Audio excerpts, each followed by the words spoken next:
Sheebah awo wennyini bintu bingi byokola abantu bibatakkiriza kusosola tebyetakkiririzaamu kati ng'okuvaayo n'okeera ku makya you are the coolest Nakyeyombekedde nakyo bagamba abamu ku bantu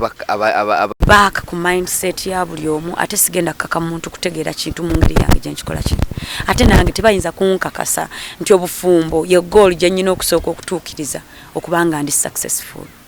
nange ate eyo norm sigenda kukkiriza jinguza sigenda kulivinga mu box abantu gye bakucreatinga nyina gye nava nyina omukazi gwe nafuuka nyina ensonga lwaki nafuuka omukazi gwe nafuuka ate nga gwe njagala okufuuka nalina dream yono omukazi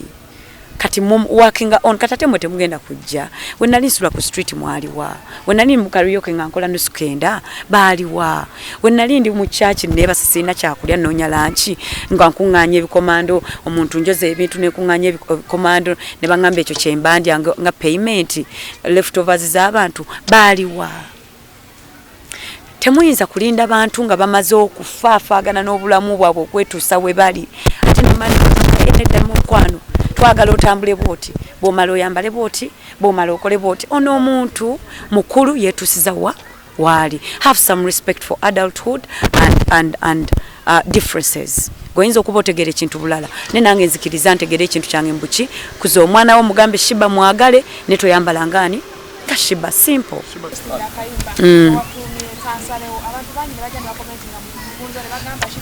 finally yasazeewa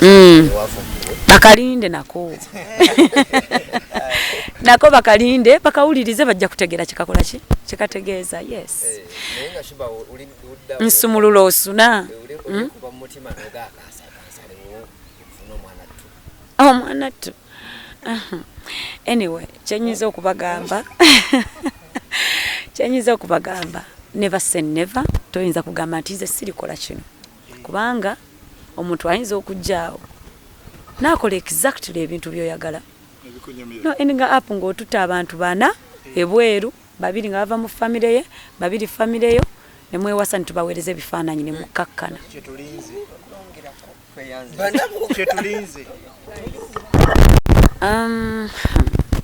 to be honest tewali kintu kyangu of course kigenda kuba kizibu definitely kubanga kati nkwataganya ebintu bingi all my companies other companies the music everything of course kibeera kizibu but nyina team ennungi na team y'abantu abali supportive so I trust that with my team and God tujja kutuuka we tulaga first time okola oluyimba n'omuntu omwe naye kyanjawulo ki kyewazudde okutuusa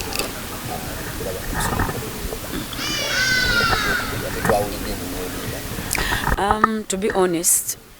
first of all saha muntu gwe mmanya temumanyidde emyaka mingi so tulina ebintu byetukkiriziganyako nabyo bingi nnyo ayinawo we gyalabamu obulamu nange oluusi bwenjiraba so abadde mukwano gwange ebbanga eriwerako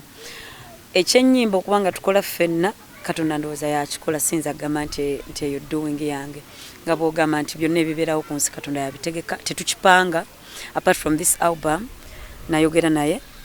nemugamba I think we should do an album because I know amazing fans bawagizi be balungi I have amazing fans so nengamba if can every time wetukolayo oluyimba nze ne saha lutambula abantu balwagala so nengamba ate naffe connection yaffe ng'abayimbi babiri kitwanguyira okukolagana so nemugamba omanyi kubanga n'olunaku lwe tutalina kukola tusobola okwemitinga ne twebuuzaako ng'abantu so kinyanguyira ennaku zino kukolagana n'abantu bemmanyi to protect myself to you know kinyanguyira so twakola album ffenna namusaba tukole album ffenna nayagala nnyo idea nampereza one of the songs nga mulimu muwoomya and I loved it so much nemugamba lwetwasooka okurecordinga tunolye oluyimba luno ba album eno kuliko ennyimba meka album tetuna zimalayo so sinza specifying nyimba meka ze tugenda okukolako but so far recordinzeeko nga 5 ze twamala twas recording at last year and beginning of this year so tujja bagamba mo kani wakayise batake tuliko na kwa muwoomya yes muwoomya agala nnyo kale wangu ne simu muwoomya